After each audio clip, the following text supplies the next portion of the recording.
السلام علیکم ورحمۃ اللہ وبرکاتہ۔ یہ اچھی خاصی پھکی آپ نے ادھر لگائی ہے کہ یہ حضرت عبد الرحمن بن عدیس رضی اللہ تعالیٰ عنہ بیت رضوان کے صحابی ہیں۔ یہ بھی محاصرے میں شامل تھے اور انہوں نے باقاعدہ جب حضرت عثمان کو ایک اور صحابی ہیں حضرت عمر رضی اللہ تعالیٰ عنہ کے آزاد کردہ غلام، وہ بیت رضوان میں شامل تھے، حضرت جہجہ غفاری رضی اللہ تعالیٰ عنہ۔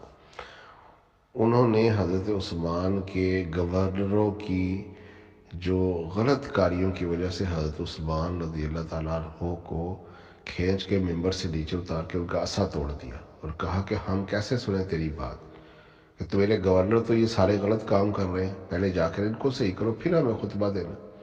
یہ وہی اختیار تھا جو حضرت عمر رضی اللہ تعالیٰ عنہ نے عوام الناس کے سامنے ایک بات کی تھی کہ اگر میں غلط کام کروں تو تم کیا کرو گے؟ تو انہوں نے کہا تھا عمر تیری تلوار سے تجھے سیدھا کر دیں گے۔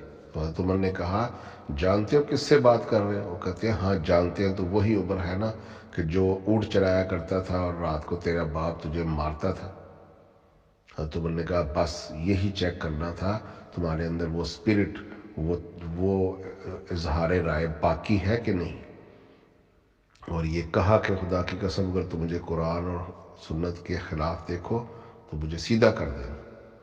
تو یہی عمل حضرت صحابہ کرام نے سیکھا حضرت عمر سے، اور جب یہ چیز دیکھی کہ نبی علیہ الصلوۃ والسلام کے لائے ہوئے دین سے یہ گورنر ہٹ رہے ہیں، حضرت عثمان نہیں ہٹے، ان کی غلطی اتنی تھی کہ انہوں نے ان پر اعتماد کیا، ان کو جو ہے نا وہ گورنری دی، لیکن انہوں نے غلط کام کیے تو حضرت عثمان سے شکایت کرنی تھی نا۔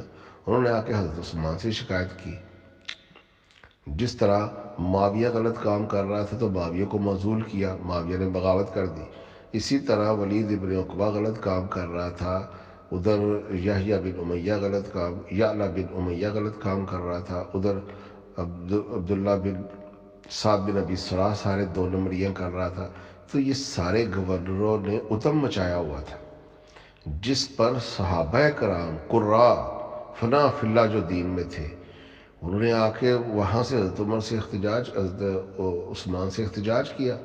اگر وہ بھی کوئی کمپرومائزڈ زندگی گزارنے والے ڈرپھوک بندے ہوتے، بیٹھے رہتے اپنے اپنے صوبوں میں، انہیں کیا ضرورت تھی سفر کر کے آ کے اپنے آپ کو جو ہے نا فوج کے نرغے میں رکھ کر احتجاج کرنے کی۔